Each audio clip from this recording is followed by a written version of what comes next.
Fans scene ఎలా చూసారు తెలుసా? ఇక్కడ సలార్ అంత తెరపైన వెనకాల ఆది పురుషు రాధేశ్యామ బీజిఎం నడుస్తున్నాయి, కొంచెం అవుట్ ఫోకస్ లో వెనకాల బీజిఎం ఆనందమే వడ్డీ అమ్మ క్రేజీరా, చాలా వడ్డీ అమ్మ అదర్ కూడా సైడ్ పోన్లే. మనం అందరం దొబ్బి మంచి పని చేసాం వీడిని అది అనుకున్నాం. సినిమాకి వెళ్ళి చూస్తే ప్రభాస్ ఎంట్రీ సీన్ ఇందులో మిడతల షాట్ ఉంటుంది కదా టీజర్లోది. రే మార్చాను అన్నాడు కదండి శివాజీ సినిమాలో ఇలా లోపలికి నడుచుకుంటే బయటకు వచ్చేస్తారు కదా, ఏమైంది మేకు దించారా. Prabhas is the most secure star in Indian cinema right now. Proper podcast panchayati guys. నేను ఇదొక వీడియోలో చూడట్లేదు, అంటే మేము ఇద్దరం కూర్చుని ఇలాగే సోది చెప్పుకుంటాం లిటరల్లీ. సో ఆ వైబే తీసుకొచ్చాను నేను ఈ వీడియోలో. That's my complete entire plan. మీకు అంటే ద థింగ్ ఈజ్ ఎంత పెద్ద వీడియో అని చూడకండి, ఇది it's just like a discussion that you are watching. It's a podcast that you are watching. అది మైండ్లో పెట్టుకుని చూస్తే మాత్రం మీకు డెఫినెట్లీ నచ్చుతుంది అనుకుంటున్నా.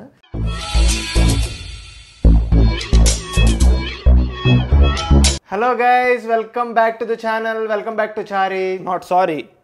Today we are going to talk about rebel star Prabhas. So ఇప్పుడు ఈరోజు like considerably Prabhas is a very big hero. ఆయన కెరియర్ 2002లో స్టార్ట్ చేశారు కాబట్టి మొత్తం మాట్లాడుకోలేం. కాబట్టి ఆఫ్టర్ మిర్చి, right from the decision that he took that made him a true blue pan Indian star, అక్కడి నుంచి మాట్లాడుకుందాం అనమాట. సో దాట్స్ ది టాపిక్ ఈరోజు మనం మాట్లాడుకునేది. గైస్, మీలో ఎవరన్నా మమ్మల్ని ఇలా కొత్తగా చూస్తుంటే, మా ఛానల్కి కొత్తగా వస్తే వేరే వీడియోలు కూడా చెక్అవుట్ చేయండి అండ్ సబ్స్క్రైబ్ చేసుకోవడం మర్చిపోకండి. వీడి ఛానల్ కూడా సబ్స్క్రైబ్ చేసేయండి, ఓకేనా? వీడియోలోకి వెళ్ళిపోదాం. మిర్చి ప్రభాస్కి పెద్ద హిట్, అవును. అండ్ రెబల్ తర్వాత వచ్చిన సినిమా నీకు తెలుసు. అప్పుడు what was your age? Okay, interesting. అప్పుడు what was your age and నీకు ప్రభాస్ మీద ఇంప్రెషన్ ఏంటి? అసలు నువ్వు ప్రభాస్ని ఎలా చూసేవాడివి? నువ్వు ఎదిగే కొద్దీ ఈ 10 yearsలో what did Prabhas become and how are you seeing him now? అచ్చా, వెరీ గుడ్ క్వశ్చన్. సో నేను మిర్చి టైంకి I was studying 8th. Okay, నేను ఇంటర్కి వెళ్ళేదాకా I was a Prabhas fan. ఎందుకంటే నేను సిబిఎస్ఈ స్కూల్లో చదువుకున్నాను. Wear there fan వార్లు what ever ఏమీ ఉండవు. సకుటుంబ సపరివార సమేతం టైప్స్. అది నాకు రామచరణ్ ఇష్టం ఉంటే అవునరా నిజమేరా అది ఇది కాన్వర్జేషన్ ఎట్లుండే. ఓకే, అప్పుడు ఏంటి స్కూల్లో అట్లా ఉండేవి. ఓకే, నో ఇప్పుడు అలా ఏమి ఉండేది కాదు. ఇంటర్కి వెళ్ళాను రా, నాకు ఒక హీరోకి ఫ్యానిజం ఉండడం ఎంత తప్పు అయిపోయిందా వద్దురా బాబు నాకని నాకు లోపల నుంచి చచ్చిపోయింది. ఓకే, నాలో ప్రభాస్ ఫ్యానే కాదు, నేను ఆ రోజు నాకు డిసైడ్ అయిపోయింది ఇంటర్ ఫస్ట్ ఇయర్ అయ్యేసరికి నేను ఇంకే హీరోకి ఫ్యాన్ అవ్వలేను, నాకు వద్దు, నాకు ఆ స్పేస్ వద్దు అనుకుని అయిపోయాను. ఫర్ యువర్ ఏజ్ నాకు నా ఫ్రెండ్స్ ముఖ్యం, నాకు వీళ్ళు ఫస్ట్ పీపుల్ అంతే కదా, నేను సినిమాని జస్ట్ ఎంజాయ్ చేస్తానంటే అని టైప్లోకి వెళ్ళిపోయి అంతే. ఓకే, అండ్ నేను బీబీఏ బెంగళూరు వెళ్ళా, కొంచెం మనం కూడా కొంచెం ఎదుగుతున్నాం లైఫ్లో. దెన్ నాకు వచ్చిన వ్యాలిడేషన్ ఏంటంటే నేను ప్రభాస్ సినిమాలు ఎంత ఎంజాయ్ చేస్తున్నాను, మిగతా హీరో సినిమాలు కూడా థియేటర్లో అంతే ఎంజాయ్ చేస్తున్నాను. Then I can't technically say that I'm Prabhas fan. True. Like the Aravinda Sametha Veeraraghava entrance 15 minutes నాకు ఎంత హై ఇచ్చిందో, అలాగే ప్రభాస్ సినిమాలో మాస్ సీన్స్ కూడా సేమ్ హై ఇస్తున్నాయి. అలాగే రంగస్థలంలో క్లైమ్ వాట్ ఎవర్ నేను అందరు హీరో సినిమాస్ నాకు ఇవ్వడం స్టార్ట్ అయినాయి అనమాట. So that's the face. అలా నేను పరపక్వత చెందుతూ పైకి వచ్చాను అనమాట. ఎవరు ప్రభాస్ ఫ్యాన్స్ చైల్డ్హుడ్ లో మాకేం తెలియని ఏజ్ లో, తర్వాత వీడు ఎలా ఎదిగాడు నేను కూడా అలా ఎదిగి we became Telugu cinema fans. అంతే TFI, united TFI. Yes, Telugu cinema బాగుండాలి. మిర్చి సినిమాకి అప్పుడులో నేను ఐ వాజ్ ప్రభాస్ ఫ్యాన్ అని చెప్తున్నా కదా, ఇదంతా ముందు చెప్పింది ఎందుకే. I want to tell you like this. మిర్చి ఇంటర్వెల్ వరకు సినిమా నడుస్తుంది. I was enjoying, nice normal Telugu film, nice Prabhas బాగున్నాడు, మంచి ఫ్లామ్ పాయింట్గా నైస్ అనుకున్నా. ఎప్పుడైతే ఈ ఇంటి పరిగెడుతున్నాడు పంచి కట్టుకుని ఏదో ఎర్రకండువే, అసలు అర్థం కాలేదు ఫస్ట్ టైం చూస్తున్నప్పుడు ఎక్స్పీరియన్స్. ప్రీ ఇంటర్వెల్ నా ఫ్యామిలీ సేఫ్ అని ఎర్రకండువే వేసారు. డిఎస్పీ రా, మనం తమన్ అంటున్నాం కానీ డిఎస్పీ వేర్రా, ఆ మనిషి వేర్రా. అరే నేను ఇప్పుడు పాడతాను, సారీ ప్రభాస్ అని సార్ నా ఫీల్ అయితే, మంత్రాలతో బీజం కొడతాడు రా, భువిని వెంటాడే ఈ నరయకుడు అలా ఏదో మరల గడప దాటొచ్చిన మానవగనుడు టడన్ టడన్ టడన్ టడన్ అని వస్తుంది. బుర్రపాడు మెంటల్ ఎక్కిపోయింది, గేర్లు ఎక్కిపోయింది. నేను ఇప్పటికీ చెప్తా, Koratala's best film for me is Mirchi. I agree. And Chhatrapati తర్వాత ప్రభాస్కి అంత మాస్గా యూనో, ప్రభాస్ హీరో చాలా క్లాస్గా ఉంటాడు, ఏదో ఇంటర్వ్యూకి వెళ్ళి కుర్రలాగా. అందులో ప్రభాస్ కూడా మాస్ చూపిస్తాడు కానీ as a character soft character జే అనేవాడు. సో నా కొరటాల శివ ఎందుకో ఆ సినిమాలో తోపంటానో చెప్తా. మనకి హీరో మాస్ అనగానే హీరో కొంచెం గల్లీలో ఉంటాడు, లేదా హీరో ఫ్యాక్షనిస్ట్ నాటుగా కొంచెం అలా చూపిస్తారు. సో అలా నువ్వు డిజైన్ చేయక్కర్లేదు. హీరో క్లాస్ పర్సన్ లో మాస్ ఉంటది, అది నేను బయటికి తీసుకొస్తా. ఎగ్జాక్ట్లీ, మాస్ ఎవరిలో అయినా ఉంటది. ఎగ్జాక్ట్లీ, క్లాసెస్ లో మాస్ ఉండదు, ఏ క్లాస్ లో అయినా మాస్ ఉంటది. అది నీ ఇంటర్వ్యూకి వెళ్ళి కుర్రల్లో ఉంటాడు రా ప్రభాస్, సన్నగా నీట్గా. ఆ డ్రెస్సులు కానీ ఆ స్టైల్ కానీ, ఎంత మంది సన్న బెల్ట్లు కొని, ఎంత మందిరా. మా దాంట్లో ఇంటర్లోని ఆ తర్వాత ఫేర్వెల్ పార్టీస్ అని ప్రతి ఒక్కడు టచ్ చేసాడు, సన్న బెల్ట్ ఎట్టడం, అదొక క్రేజ్ రా అప్పట్లో. మిర్చి ఎక్కడ పీక్ అంటే రెంటచింతల అనే బోర్డు తంతాడు చూడు, మైల్ స్టోన్ పడినండి అడుగు మోపిన నిన్ను చూసి. అవన్నీ దేవుడి పాటల్లో ఉంటాయి నీకు. దేవుడి పాటలు నీకు ఊరేగింపు, దేవుడిని ఊరేగింపు తీసుకెళ్తున్నప్పుడు ఆ హై పాటలు. మిర్చి అయితే ఛత్రపతి తర్వాత మళ్ళీ ఆ మాస్ ప్రభాస్ని చాలా క్లాస్గా హీరో, అదే చెప్తున్నా కదా, చాలా క్లాస్గా ఉంటాడు కానీ మాస్ సూపర్. 2015లో ప్రభాస్ బాహుబలి 1 రిలీజ్ అయింది. Giving credit where it's due, if not for Rajamouli Telugu ఇండస్ట్రీలో ఉండేది కాదు. ఓకే, బట్ రాజమౌళి ఆల్సో చాలా ఒకేషన్స్లో ఆయన ఏం చెప్పారంటే, ప్రభాస్ లేకపోతే బాహుబలి ఉండేది కాదు అసలు. బికాజ్ ఒక పెద్ద స్టార్ హీరో అన్ని years of his prime career మనకి ఇచ్చాడు, మనం సినిమా తీసామన్న అంతే. సో ప్రభాస్ తీసుకున్న డెసిషన్ ఫర్ లైక్ బాహుబలి తీయాలి అనేది, do you think it changed Telugu cinema? Of course. Okay, in what way? I will tell you again. Rajamouli చెప్పిన రీజనే నేను కొంచెం నా వర్డ్స్లో అంటే like if I'm just letting you know, bring the hero perspective into. నేను అదే చేస్తా, మార్కెట్ పరంగా, హీరో పరంగా, కెరియర్ పరంగా చెప్తా. 2013లో మిర్చి హిట్ అయిందిరా. మిర్చి కూడా అంట రెబల్ తర్వాత మనోడు బాహుబలి సెట్కి వెళ్ళాలి. వెళ్తే అప్పుడు చెప్తాడు ఒక ఇంటర్వ్యూలో, రామారాజమౌళి దగ్గరికి వెళ్ళి చెప్తాడంట, ఇంకా 6 months టైం అంటున్నాడు కదా, నేను లోపు సినిమా చేసుకుని వస్తాను, నాకే కొంచెం అప్పులు కూడా ఉన్నాయి అని అంటాడు ప్రభాస్.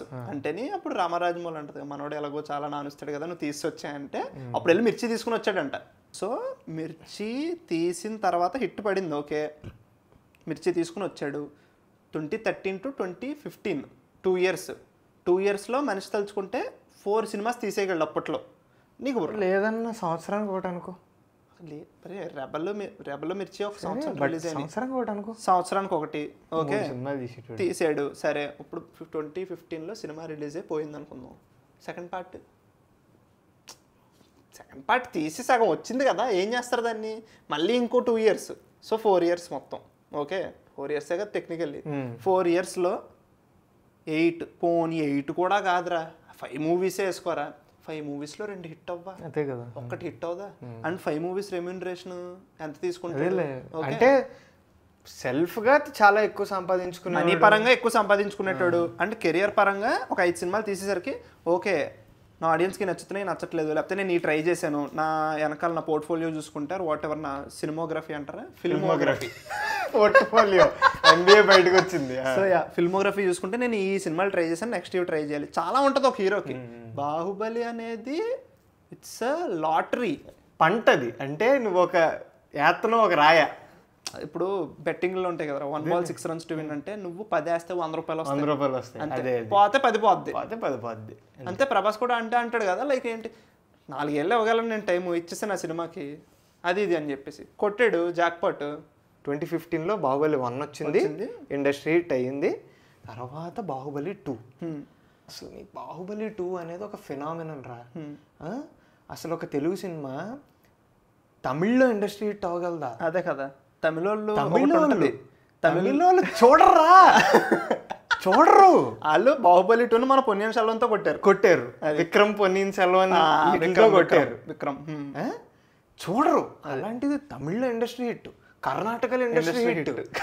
ఏంటది? అది it is like transcending boundaries అన్నమాట. ఇప్పుడు యూజువల్లీ హీరో సినిమాకి ఫిజికల్గా ట్రాన్స్ఫార్మ్ అవుతూ ఉంటాడు. కొన్ని సినిమాలకు ఫిజికల్ ట్రాన్స్ఫర్మేషన్ అక్కర్లేదు. He need not to be bulk, he need not cut చేయక్కర్లేదు ఆర్ వాట్ ఎవర్. ఆ మనిషి బాహుబలి లాగా 4 years ఉండాలి. ఎగ్జాక్ట్లీ.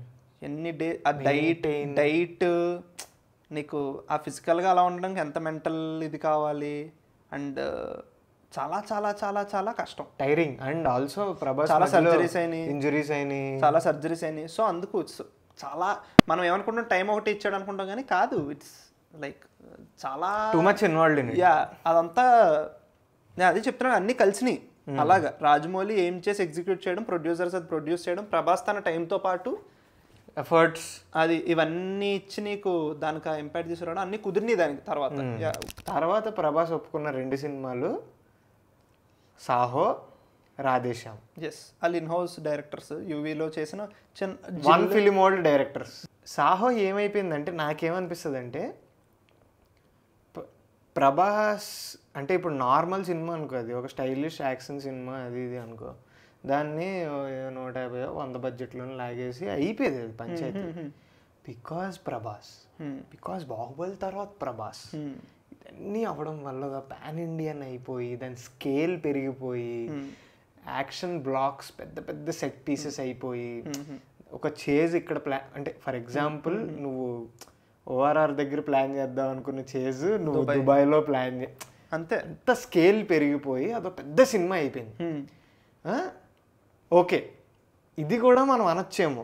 అంటే అట్లీస్ట్ నాకేమనిపిస్తుంది, ఓకే అట్లీస్ట్ తెలుగులో ఇలాంటి స్టైలిష్ యాక్షన్ ఫ్లిక్ ఇప్పటి వరకు రాలేదురా. వాళ్ళు they were also aiming for that only biggest action movie of India అని చెప్పి అలా ఎయిమ్ చేశారు. నాకు personally Saaho okay cinema. Okay, ఇప్పుడు సాహో గురించి నీకేంటి? నాకు సాహో ఎక్స్పీరియన్స్ చిన్నగా చెప్తా ఫస్ట్. నేను చెప్పు. బెంగళూరు ఓరోషి థియేటర్లో 4 AM షోకి వెళ్ళా. ఫస్ట్ హాఫ్ అయ్యేసరికి బాగుంది, ఇది నా ఫీలింగ్, బాగుంది, ఓకే నైస్. మొత్తం సినిమా అయ్యేసరికి నచ్చింది నాకు సినిమా. ఓకే, నాకు బాగా నచ్చింది, లైక్ నైస్ అనుకున్నాను. నేను చేసిన చాలా చాలా చాలా మంచి పని ఏంటో తెలుసా, 4 AM షో తర్వాత ఇంకో షో వదిలి వెంటనే చూసాను మళ్ళీ సినిమా. అలా తీసుకున్నాను నేను టికెట్స్. 4 AM షోకి తర్వాత దొరికినాను, వెళ్ళాను. యాక్చువల్లీ నాదైతే 10 AM షో. 10 AM షో చూస్తున్నప్పుడు నాకు ఫస్ట్ హాఫ్ పిచ్చగా నచ్చింది. ఎందుకంటే నో హూ హీస్ అంతా తెలుసు నీకు. ఫస్ట్లో కాటరాజు గడు ఎందుకు వస్తాడు, ఆ ఫైట్ ఎందుకు అవుద్ది, నీకు అంతా తెలుసు కదా. సో ఫస్ట్ హాఫ్ నేను చాలా ఎంజాయ్ చేశాను. అండ్ నాకు అప్పుడు అర్థమైంది, నీ అమ్మ స్క్రీన్ ప్లే గట్టిగా రాసుకున్నాడు. నాకు చాలా enjoyed the movie more in the second watch. చాలామంది అన్నారు అది నేను తర్వాత. సో నాకు ఓవరాల్గా మధ్యాహ్నానికి లైక్ 10కి కదా మధ్యాహ్నంకి నాకు సినిమా నచ్చింది. It's a good film. కానీ వెరీ వెరీ మిక్స్డ్ టాక్. చాలా తక్కువ మందికి ఆ సినిమా నచ్చింది ఒక డే ఎండ్ అయ్యేసరికి. Saaho collected nearly 145+ crores in Hindi, Saaho Hindi. And it is all because అంటే ఇప్పుడు అప్పట్లో కూడా అంటే ఆఫ్టర్ బాహుబలి ప్రభాస్ కంటే బాహుబలి రాకీ బాయ్ అలా బాహుబలి సినిమా వస్తుంది అని చెప్పి వెళ్ళిన వాళ్ళు చాలా మంది ఉన్నారు, నచ్చిన వాళ్ళు చాలా మంది ఉన్నారు, నచ్చిన వాళ్ళు ఉన్నారు. అంటే like it's a mixed film. And దానికి ఎక్స్పెక్టేషన్స్ కానీ నాకైతే personally scale was the problem for me in that film. నువ్వు దీనికి ఎలా అంటే నెక్స్ట్ సినిమా అదే నేను అనుకున్నా. ఇంకా ఇప్పుడు స్కేల్ అన్నది నేను ఎందుకు ఎంఫసైజ్ చేస్తున్నా అంటే సాహో తర్వాత వచ్చిన సినిమా ఏంటి, Radhe Shyam 2022, Covid 2019 because of Covid everything happened. And Covid hit అయినప్పుడు Prabhas was in Italy shooting for Radhe Shyam. So అదంతా జరిగింది. నన్ను అడిగితే ఈ scale because of brand Prabhas pan India ఏ సినిమానైతే అనవసరంగా ఇంత సినిమాని ఇంత చేశారా అని అడిగితే రాధేశ్యామ్ అంట. At least Saaho wants that man like action అనుకున్నారా వాట్ లవ్ స్టోరీకి and for me Radhe Shyam is a very weird space రా. నాకు ఇప్పటికీ ఆలోచిస్తే నాకు రాధేశ్యామ్లో పాటలు చాలా ఇష్టం. ఓకే, నాకు నిజంగా ఇష్టం. అంటే లైక్ జస్టిన్ ప్రభాకరన్ పాటలు ఇప్పుడు ఈ రాతలే పాట అప్పుడే నచ్చింది. తర్వాత వచ్చేసిన తర్వాత సినిమా రిలీజ్ అయిపోయిన తర్వాత సినిమా ఎవరికి ఎక్కలేదు, సినిమా పెద్దగా ఆడలేదు, కలెక్షన్లు రాలేదు, ఏం రాలేదు. ఆ తర్వాత కూడా నేను సంచారి పాట, తర్వాత ఇంకో పాట ఉంటుంది ఆ బాల్ డాన్స్, నీవే నీవే అనే పాట ఉంటుంది. ఆ పాటలు వినే ఉండరు నేను. సో కానీ ఆ సినిమాకి అంత అవసరం లేదురా. అదొక 60-80 కోట్లలో తీసే సినిమా. జస్ట్ బికాజ్ ప్రభాస్ ఉన్నాడు, just because Hindi, just because ఇవన్నీ ఉన్నాయని చెప్పి ఎంత షిప్ ఎపిసోడ్ అదే అవన్నీ చేసి జస్ట్ మార్కెట్ని వాడుకుందాం అని చేసిన పంచాయతీ అది, విచ్ ఐ డోంట్ అగ్రీ. అంటే ఇది ఒక negative side of becoming pan Indian hero. Just కథకి సంబంధం లేకుండా స్కేల్ పెంచడం. ఏం ప్రభాస్నే పెట్టేద్దాం, ఓకే ప్రభాస్తో సినిమా అనుకుందాం, అంత బ్యాక్ డ్రాప్ అవసరం లేదు. అది ఇటలీలో జరిగినా లేకపోతే ఇబ్రాహీంపట్నంలో జరిగిన సేమ్ స్టోరీ కదా. అక్కడ Italy didn't do anything for the film. లాస్ట్లో కావాలని పెట్టిన సెట్ పీస్ ఒకటి ఉంటుంది, టైటానిక్ అనవసరం అది. సో ఇవన్నీ చేసేయడం వల్ల అండ్ దీనివల్ల బొక్క మొదలే ఆయనకే. ఇప్పుడు ఎవడన్నా సరే, ఇప్పుడు సాహోకి it's not a clean hit. తర్వాత 3 సంవత్సరాల తర్వాత నువ్వు సినిమాతో వస్తున్నావు, ఆ సినిమా ఏమో ఇలా ఉంది. అదేంటి Radhe Shyam has a record India మొత్తంలో ఎక్కువ లాస్ వచ్చిన సినిమా అదే. 100 కోట్ల లాస్ అంట, 300 ఏమో నెంబర్స్ అటు ఇటు అయితే కింద కామెంట్లు వేసుకుంటా పర్లేదు అని నేను ఎన్నో చెప్తున్నాను, నేను చూసినయే. సో నేను కూర్చొని లెక్కట్లేదు కానీ 300 కోట్లు బ్రేక్ ఈవెన్ అయితే 200 కోట్లు కలెక్ట్ చేసింది ఆ సినిమా అటర్ ఫ్లాప్ టాక్తో. 100 కోట్లు లాస్. ఓకే, ఇప్పుడు ఇంత రాధేశ్యామ్ గురించి మాట్లాడుకున్న తర్వాత we should definitely talk about the looks of Prabhas. బాబాయ్ నేను జాగ్రత్తగా మాట్లాడాలి. నేనైతే ఒకటి చెప్తా, మనం ఇందాక మిర్చి గురించి మాట్లాడుకున్నాం. When it was the time of Mirchi, Prabhas is one of the best looking guys in India. మన టాలీవుడ్ లో అయితే మహేష్ బాబు అందగాడు అంటారు, అలాగే ప్రభాస్ కూడా. ప్రభాస్ కి ఫీమేల్ ఫాలోయింగ్ ఎలా ఉండేది, గేర్లెక్కిపోయేవారు అమ్మాయిలు. అది అంటే ఇప్పుడు నేను ఏమంటున్నా అంటే అలాగా ఫ్లాలెస్ లుక్స్ ఉన్న మనిషికి యాక్టర్కి, ఒక స్టార్కి లుక్స్ గురించి ఎందుకు అసలు టాపిక్ వచ్చింది and what do you think? నేనేమంటానంటే రాధేశ్యామ్లో ప్రభాస్ లుక్ డిజైనే బ్యాడ్ అంటాను. ఎగ్జాక్ట్లీ. నేను చెప్పనా చిన్నది కంటిన్యూషన్ దానికి. నువ్వు సాహో సినిమా తీసుకో, సాహో సినిమా ఫస్ట్ హాఫ్లో కూడా నాకు ప్రభాస్ లుక్స్ నచ్చవు కానీ చోట్ల బాగోవు, కానీ సెకండ్ హాఫ్లో బాగుంటాడు. నేను చెప్పనవి అన్నిటికీ ఒకటి థింగ్ ఏంటో, క్లీన్ షేవ్ కన్నా ప్రభాస్కి కొంచెం బియర్డ్ ఉంటే it looks good comparatively. Okay, నేనైతే సాహోలో అది అబ్జర్వ్ చేశాను. రాధేశ్యామల్ లుక్ డిజైన్ మొత్తం అలాగే పెట్టావు, లైక్ ఫస్ట్ నుంచి లాస్ట్ దాకా. అండ్ ఇంకోటి ఏంటంటే సినిమా అంత స్పాన్లో తీయడం వల్ల ప్రభాస్ కొన్ని షార్ట్లలో ఒకలా ఉంటాడు, ఇంకొన్ని షార్ట్లో ఇంకో. ఫస్ట్ ఆఫ్ ఆల్ నీకు లుక్ బాగాలేదు, సెకండ్ థింగ్ నువ్వు మళ్ళీ అందులో మళ్ళీ నీకు యూనిఫార్మిటీ లేకపోతే అదొకటి. నేను కొంచెం డిసప్పాయింట్. ప్రభాస్ ఫ్యాన్స్ కూడా డిసప్పాయింట్ అయ్యారు, నా ఫ్రెండ్స్ చాలా మంది ఉంటారు. డిసప్పాయింట్మెంట్ గురించి టాపిక్ వచ్చింది కాబట్టి ఆనందమే ఆనందమయ్యా. ఇదైతే శివాజీ సినిమాలో ఇలా లోపలికి నడుచుకుంటే బయటకు వచ్చేస్తారు కదా, ఏమైంది మీకు దించారా.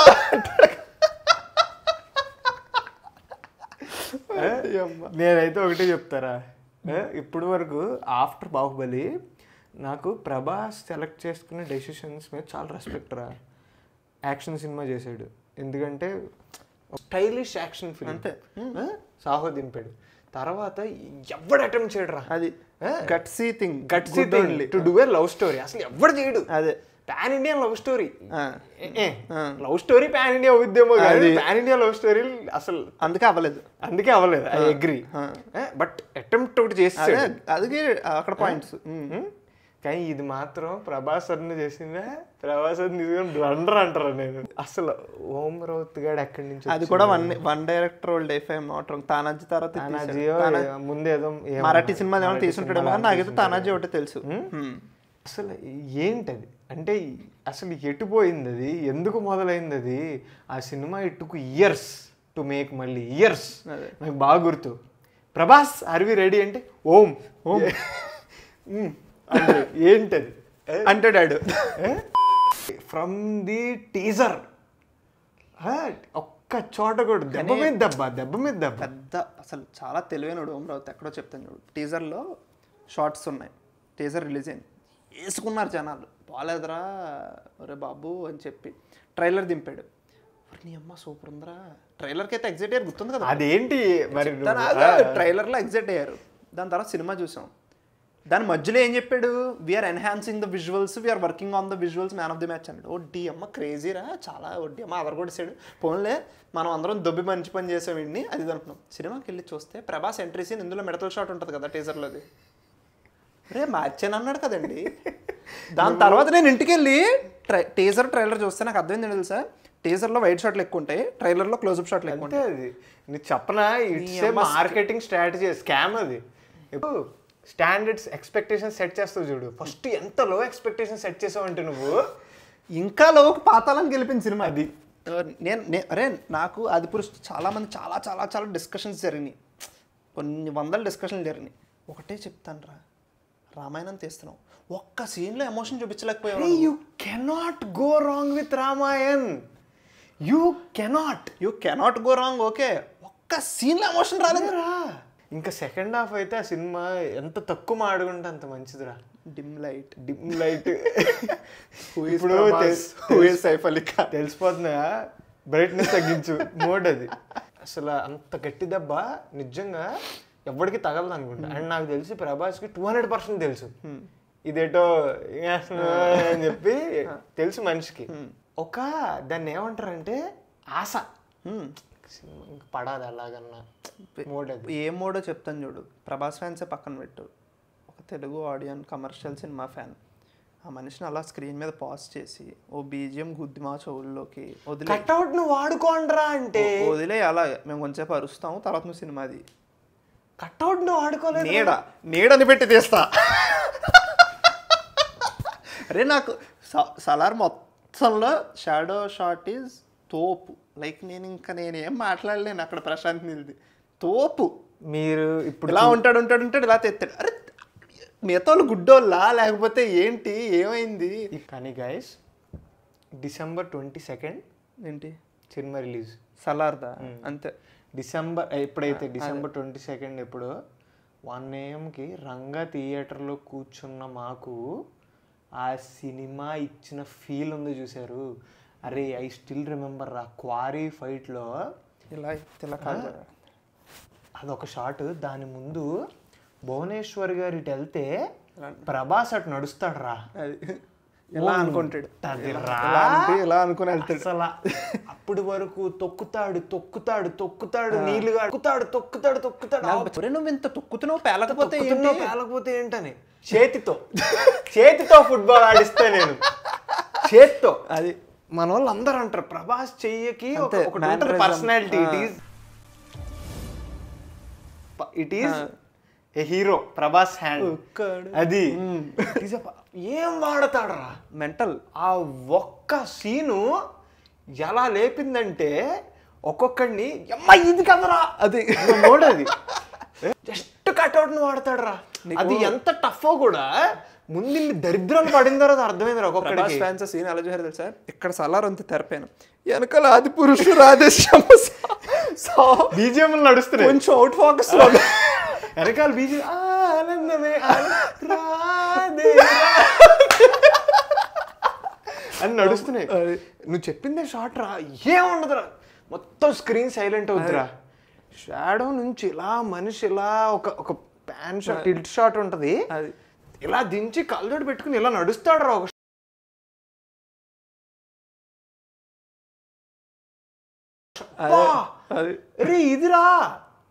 ఇదిరా ప్రభాస్కి పోస్ట్ మిర్చి దాకా Prabhas has this comedy timing, mannerism, cutout ఇదంతా కదా. నేను ప్రభాస్లో స్వాగ్ అనేది సలార్, మొన్న వచ్చిన కల్కి, అమ్మాయి మనుషులు ఎంత స్వాగ్ ఉందా. స్వాగ్ అంటే ఇప్పుడు బుజ్జిగాడులో ఉంటుంది. బుజ్జిగాడులో ఇంటర్వెల్ ఫైట్లో మోహన్ బాబు అంటాడు చుట్టూ ఎంతమంది ఉన్నారంటే అయితే అదే అంటే ఉంటే అంటాడు. సో బాడీ లాంగ్వేజ్ కూడా అదేంటి చిట్టి వాళ్ళ ఇంట్లోనే ఉండి తిరుగుతూ ఉంటాడు, ఇలా ఇలా అంటూ ఉంటాడు. నేను నువ్వు చేస్తే వరస్ట్గా ఉంటుంది. అంటే అండ్ ఆల్సో ఇప్పుడు like Prabhas is a gentle giant అంతే. అలాంటి ఇప్పుడు బయట చాలా ఇలా ఉండేవాడు కుల్లాగా ఏడ్రా అన్నాడు అనుకో, అది బాగుంటుంది స్క్రీన్ మీద, అది వాడారు. అండ్ సలార్లో ఇంకో షార్ట్ ఉంటుంది, స్వాగ్ గురించి మాట్లాడుకుంటున్నాం కాబట్టి. కాటేరమ్మ ఫైట్ మొత్తం జరుగుతుంటుంది సీరియస్గా, అంత బాగానే ఉంటుంది. 2 కత్తులు ఉంటాయి చేతిలో, ఎలివేషన్ పడుతున్నప్పుడు ఇలా ఇసిరేసి నడుచుకుంటూ వస్తా, ఇలాగ చిన్నగా ఒక స్వాగ్తో. వడ్డీ అమ్మ ఏముంటుందిరా షార్ట్ అనుకున్నాను నేను. ఎగ్జాక్ట్లీ. మీరు ఇప్పుడు మేము ఇంత మాడుకున్నాం కదా, ఈ వీడియో అయిపోయిన తర్వాత వెళ్ళి సలార్ చూడండి, ఈ ఫైట్లు మీకు నచ్చుద్ది, అలా ఉంటుంది. ఓకే, సలార్తో ఆకలి తీరిపోయింది. సో నౌ కల్కి అనే సినిమా వస్తుంది, ఈ రేంజ్ ఇక్కడికి వచ్చింది. ఇక్కడ వరకు ఉన్న సినిమా సేమ్ సాలార్గా ఏమైందో దీనికి కూడా అదే, పోస్ట్ మార్న్మెంట్లు, ట్రైలర్ వచ్చి ఓ టైంకి చెప్తారు, టైంకి రావు. ఇంకా ఇప్పుడు సలార్కి ప్రమోషన్లు జరగలేదు అంటే సలార్ మాస్ సినిమా, చూసేవాడు చూస్తాడు అంతే, లేకపోతే అంటే మాస్ సినిమా వెళ్తుంది అంతే, వర్కౌట్ అయిందంటే వెళ్తుంది. కల్కి ఈజే ఏంట్రా అది ఆగురా, సైఫై మైథలాజికల్ డిస్టోపియన్ యాక్షన్ ఏదోట్లే ఇంకా ఆ సినిమా అది. ఆ సినిమా గురించి నువ్వు ఎంత చెప్తే అంత జనాలకు ఊపు వస్తుంది. ఫస్ట్ నువ్వు జనాలను ఎడ్యుకేట్ చేయాలి, జానరాలు కలిసిన సినిమా ఇది. అది ఎందుకంటే కొత్తగా చేస్తున్నాను, మా సినిమా చేయట్లే. ఏడుపులు ఫ్యాన్స్, ఏడుపులు. Very simple. యూనిట్, బుజ్జి, కాంప్లెక్స్ నాకు నీకు అర్థమవుతాయి, మన అమ్మమ్మకి మన పెద్దనాన్నల ఎలా అర్థమవుద్ది అది. అవన్నీ ఏడుపులే ఫ్యాన్స్, ఒరే బాబోయ్ ప్రమోషన్ చేయండి. నేనైతే ఇప్పుడు ఇంత హిట్ అయిందా అంత హిట్ అవ్వదంటున్నాను. ఎందుకో చెప్తా, వెరీ సింపుల్. ఓ రిక్షా తొక్కునేవాడు యానంలో మనం థియేటర్కి వెళ్ళినప్పుడు ఆ రోజు సంపాదనతో టికెట్ కొనుక్కొని వెళ్ళి సినిమా చూశాడు. ఇప్పుడు అదే రిక్షా తొక్కునేవాడు వెళ్ళి థియేటర్లో కూర్చున్నాడు. యూనిట్స్, బౌంటీ అంటే వాడు కాదా ఆడికి, వెళ్ళేది ప్రభాస్ కోసమే అది. కానీ ఏం వర్కౌట్ అయిందో చెప్తా. లాస్ట్లో చూపించాడు బొంగులే, ఇంక ఇప్పుడు స్పాయిలర్స్ మాట్లాడేసుకోవచ్చు మనం. కర్ణుని చూపించాడు, రామాయణం షార్ట్స్ రామాయణం అనేవాడు. ఇంకా ఉన్నాయి రా బుర్రలో బ్రెయిన్ సెల్స్.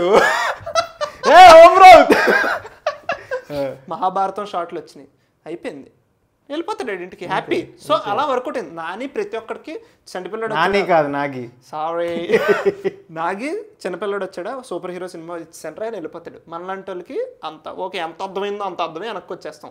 ఇలాంటి వాళ్ళు వెళ్ళారా వాళ్ళకి రామాయణం వాటెవర్, మళ్ళీ రామాయణం అంటున్నాను, మహాభారతం చూసారు వెనక్కి వచ్చేస్తారు. మన పెద్దోళ్ళు ఉన్నారు చూడు, వాళ్ళకి కూడా ఇది క్రేజీగా అనిపిస్తుంది. ఓ కర్ణుడు మళ్ళీ 8 సంవత్సరాల తర్వాత సమ్ ఎక్సైట్మెంట్ ఇస్ దేర్. కానీ ఇదంతా మార్కెటింగ్ అప్పుడు సినిమా రిలీజ్ అవ్వకముందు ఏంటి చేయట్లేదు, ఏంటి వైజయంతి దట్టు, అదే ఏంట్రా వాట్ ఇస్ దిస్ అనుకున్నాం, ఇంత అయింది.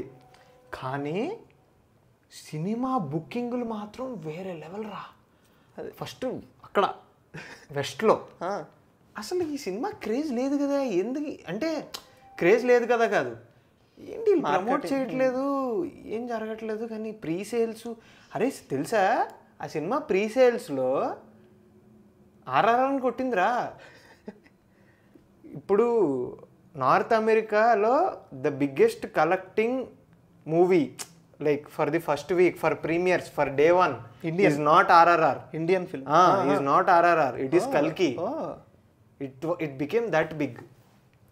ఇంత అయిందా సినిమా చూసావా? I will tell you why Prabhas is Prabhas. I am making a solid point here. Prabhas is the most secure star in Indian cinema right now. And I doubt there will ever be one. Secure star అని ఎందుకంటున్నా అంటే, నేను ఇందాక బోల్డ్ మాట్లాడా, ఏంటి ఒక స్టార్కి బోల్డ్ ఉంటాయి, మా ఫ్యాన్స్ ఏమనుకుంటారు, నీ క్యాలిక్యులేషన్లో ఎంత పంచాయితీ ఉంటుంది. ఆ మనిషి ఎంత కలెక్ట్ చేయగలడో ఆ మనిషికి కూడా తెలుసు. అంత మార్కెట్ ఉన్నాడు, ఎంత ఉన్నాడుకి కూడా హీ డిడెంట్ గివ్ 2 Fs రా సినిమాలో. ఆ మనిషి స్క్రీన్ టైం గురించి, ఆ మనిషి ఫైట్లలో కామెడీ చేస్తాడు, ఆ మనిషి పిచ్చ కొట్టించుకుంటాడు అశ్వత్థామతో. Bhairava is a character in కల్కి, and to do a character in a film is not easy. He's not కల్కి. To do a character is not easy at all. అంత పెద్ద star. And ప్రభాస్కి he doesn't give an F about all this రా. నాకు కల్కితో అది అర్థమైంది. దానివల్ల ఆ మనిషి మీద ఇమ్మెన్స్ రెస్పెక్ట్ రా. అది ఉండడం వల్లే సినిమా అంత బాగా వచ్చింది. ఎగ్జాక్ట్లీ, ఇమ్మెన్స్ రెస్పెక్ట్ రా. ఎంత రెస్పెక్ట్ అంటే, అరే ఎన్నన్నా చెప్పండి రా, ఎన్నన్నా చెప్పండి, బీఇట్ ఎనీవన్. అశ్వత్థామ భైరవ ఇలా గుద్దుకున్నప్పుడు ఒక ఎక్స్ప్రెషన్ ఇచ్చి I will never forget this expression, కొడుతున్నాడు గుజ్జు వెళ్ళిపోదామా అంటాడు. అదే కాంప్లెక్స్ అని వెనక్కి తిరుగుతాడు. అది ఎంత క్యూట్ అనిపించింది అంటే, ఎంత బ్యూటిఫుల్ అంటే super. I never imagined Telugu commercial star hero would do comedy in a fight. Comedy ఫైట్లో కామెడీ కాదు, సీరియస్ ఫైట్లో కామెడీ. సీరియస్ ఫైట్ అది. కల్కి నాకు పర్సనల్లీ నేను చెప్తున్నా, నేను నా వీడియోలో కూడా చెప్పాను, నాకు ఫస్ట్ హాఫ్ ఓకే అనిపించింది కల్కిది. ఎందుకంటే నాకు ఆ మూమెంట్స్ అవి ఇవి ఏమి అనిపించలే. But the best thing about కల్కి is it ends really well. ఎంత బ్యూటిఫుల్గా ఎండ్ అవుతుంది మొత్తం. ఎగ్జాక్ట్లీ, అన్ని ఎవరికి ఇవ్వాలో ఆడికి అన్ని ఇచ్చి పంపించాడు నాగి. దానివల్ల సినిమా బయటకు వచ్చిన ప్రతి ఒక్కడు ఆ ట్రాన్స్లో ఉండిపోయాడు. ఆ ట్రాన్స్లో ఉండిపోయి సినిమాకి ఆ టాక్ వచ్చింది. సో నాగి ఎక్కడ అది లెట్ డౌన్ చేయలే ఫ్యాన్స్ని కానీ ఏది కానీ. ప్రభాస్ కూడా లెట్ డౌన్ చేయలే. బట్ టిపికల్ సినిమా అయితే కాదు. నేను చెప్పనా, మనం ప్రమోషన్లు చేయట్లేదు అంటున్నాం. వైజయంతి ఒక రెవల్యూషనరీ ప్రమోషన్ స్ట్రాటజీతో వచ్చిందనమాట. ఏంటి ప్రమోషన్ చేయట్లేదు అని అందరూ మాట్లాడేసుకుంటున్నారు. ఇప్పుడు ప్రమోషన్ చేసేది ఎందుకు మాట్లాడుకోవాలనే కదా. అస్సలు చేయట్లేదు నువ్వు, అసలు నథింగ్. ఒక ఇంటర్వ్యూ కూడా ఇవ్వలేదు. ప్రభాస్ బయట రాలేదు, ప్రీ రిలీజ్ ఈవెంట్ అవ్వలేదురా. సుమ లేదురా. సుమ లేకుండా సినిమా ఎలా హిట్ అయిందిరా? సుమక్క లేకుండా. సో ఇది వెరీ రెవల్యూషనరీ. ఎగ్జాక్ట్లీ. నువ్వు అందరూ కంగారు చేయట్లేదు, ప్రమోషన్ చేయట్లేదు అందరూ అదే మాట్లాడుతున్నారు కదా. అందరూ లిటరలీ ప్రమోషన్లు చేసేది ఎందుకు? మాట్లాడుకోవడానికి. బిగ్ నెక్స్ట్ రెండు పాయింట్లతో ఎండ్ చేద్దాం. సో నెక్స్ట్ ప్రభాస్ 2 సినిమాలు వస్తున్నాయి. రాజాసాబ్, స్పిరిట్. నేను రాజాసాబ్కి ఎగ్జైటెడ్ ఉన్నా. నేను రాజాసాబ్కి ఏమంటాను తెలుసా, it is going in the same road that it should not go అంట నేను. విచ్ రోడ్ ఏంటో తెలుసా, రాజాసాబ్కి అందరూ ఎగ్జైటెడ్ ఎందుకున్నారు, ప్రభాస్ హారర్ కామెడీ చేస్తున్నాడు, ఇట్స్ అలా క్యూట్ ఫిలిం వచ్చి మనకు కావాల్సింది ఇచ్చేసి వెళ్ళిపోవాలి. దాన్ని కూడా it's a heavy VFX film, it is A pan Indian film అని టీజీ విశ్వప్రసాద్ చెప్పాడు. It's going in the same road, scale, pan India, పంచాయతీలోకి వెళ్తుంది ఈ సినిమా. నేను పాన్ ఇండియా రిలీజ్ చేయడం తప్పు అనట్లే. నువ్వు యాంబిషన్ ఇప్పుడు నాగేశ్వని ఏం చేశాడు, నాకున్న ఐడియా పెద్ద ఐడియా, సో నేను పెద్ద సినిమా తీస్తా. నాకు బుల్లి క్యూట్ ఐడియా ఉందన్నా, కానీ ప్రభాస్ అన్న చేస్తున్నాడు కాబట్టి పెద్ద సినిమా తీస్తా అంటే పీకిద్ది అది. నాకు ఆ భయం ఉంది ఈ సినిమాకి. ఈ సినిమా ఆడింది అనుకోరా, అప్పుడు నేను తప్పు. అయితే నేను ఇందాక ఇప్పుడు నేను మంచిగా ఎగ్జైటెడ్ ఫర్ రాజాసాబ్ని ఎందుకన్నా చెప్పనా, నేను వెళ్ళి థియేటర్లో కూర్చుంటా, ఫుల్గా బుజ్జిగాడిలో ప్రభాస్ నేను కొంచెం చూసా కల్కిలో, ఇలా కొంచెం ఫుల్ లుంగి కట్టుకుని ప్రభాస్ అలా హాయిగా జోకులు వేసుకుంటే చెప్ డార్లింగ్ ఏం డార్లింగ్ అనడం చాలు లావడా, ఇంకెందుకు మనకి. ఓకే, మళ్ళీ స్పిరిట్ అని ఒక పోలీస్ స్టోరీ, దానికి వేరు అయిపోతాం. అరే నేను ఒకటి చెప్తారా, Rajamouli, Sukumar and I'm putting Sandeep Vanga in that league. ఎందుకో చెప్తా, రాజమౌళి, సుకుమార్, సందీప్ వంగ. నేనైతే ఇప్పుడు ఎవడో సినిమాలు చూడన్నాడు అనుకో, గుడ్డిగా వెళ్ళిపోయి టికెట్ తీసుకుని థియేటర్లో కూర్చో, డిసప్పాయింట్ అయితే బయటికి రావు. నీ మనోభావాలు అయ్యి దెబ్బతినొచ్చేమో కానీ as a film it will not bore you, it will not bore you. నచ్చకపోవడం అనేది ఉండదు, ఎలా ఒకలా ఇంపాక్ట్ చేస్తుంది ఆ సినిమా నేను. So Vanga is like that. నేనైతే చాలా ఈజ్ దట్ ఫిలిం మేకర్. ఇంకా వంగకి ఒకప్పుడు ఆర్జీబీ వైబ్స్ వస్తాయి, స్టోరీస్. ఎగ్జాక్ట్లీ. వంగకి ఎవడు దొరుకుతున్నాడు, అది బాక్స్ ఆఫీస్ అమ్మ కూడా దొరుకుతున్నాడు. ఆనెస్ట్లీ నేనైతే అది అంతే. ఇప్పుడు సలార్ లైఫ్ టైం కొట్టేసాడు రా, వారంలో కొట్టేసాడు రా, అదే పెద్ద హిట్. అంటే ఇది అది ఇప్పుడు కమర్షియల్ సినిమా కదా వంగ. స్పిరిట్ తీసేది commercial cinema. Just imagine guys, just imagine Vanga coming with Prabhas dropping Spirit, తగలడిపోద్ది. ఇప్పుడు నెక్స్ట్ మారుతికి వంగకి ఒక చిన్న సజెషన్ ఇస్తారు. ప్రభాస్ షూట్కి వస్తాడు కదా, అప్పుడు ఇంటర్వ్యూలు తీసుకోండి. రోజుకు ఒక మాట మాట్లాడచ్చండి. బోంతిన్ డార్లింగ్, హాయ్ డార్లింగ్, హాయ్ ఒక రోజు, డార్లింగ్ ఒక రోజు, అలా ఒక్కొక్క పదం, అప్పుడు ఇంకా బాగుంటుంది. ప్లీజ్. తర్వాత ఎలాగో ఇంకా అవ్వ ఇంటర్వ్యూలు ప్రమోషన్స్ హో గయా అంటే అది మరి. So guys video, that's the video. So guys ఇలాంటి వీడియోస్, ఇలాంటి చిల్ బాతా కానీ స్టఫ్లు ఇంకా చేయి బ్రో అంటే డెఫినెట్లీ చేస్తాను నేను. సజెస్ట్ కూడా చేయండి, పలానా వీటి మీద మాట్లాడుకోండి అని. జస్ట్ ఇలాగే కూర్చుని సోది పెట్టుకుంటాం. అఫ్ కోర్స్ మీనింగ్ఫుల్ సోదే ఉంటుంది mostly. So yeah, that is the video guys. నచ్చితే ప్లీజ్ లైక్ చేయండి, షేర్ చేయండి, subscribe to Chari. Not sorry. Thank you.